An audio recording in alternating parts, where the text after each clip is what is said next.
Mega power star Ram Charan ధృవగా నిన్న audience ముందుకొచ్చాడు. ట్రైలర్స్, సాంగ్స్ సినిమా మీద పాజిటివ్ బజ్ క్రియేట్ చేశాయి.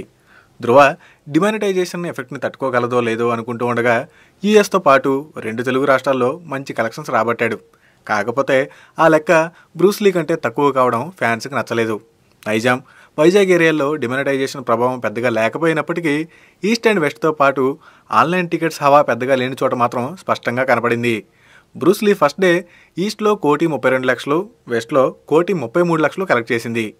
అయితే హిట్ టాక్ ఉన్నప్పటికీ ధృవ ఈస్ట్లో 85,00,000, వెస్ట్లో 90,00,000 మాత్రమే రాబట్టింది. కృష్ణాలో 68,00,000, ఉత్తరాంధ్రలో 1,32,00,000, నెల్లూరులో 41,00,000, గుంటూరులో 1,08,00,000, సీడెడ్ 2,07,00,000, నైజాంలో 3,26,00,000 వసూలు చేసింది. 2 తెలుగు రాష్ట్రాల్లో కలిపి 10,50,00,000 పైచిలుకు షేర్తోనే సరిపెట్టుకోవాల్సి వచ్చింది. మరో 2 వారాల దాకా పెద్ద సినిమాలేవి లేవు కాబట్టి ధృవ ఫుల్ రన్లో ఎలా నెట్టుకొస్తాడో కానీ దాదాపు 60 కోట్లు వస్తేనే కానీ బయర్స్ అందరూ సేఫ్ అవ్వరు.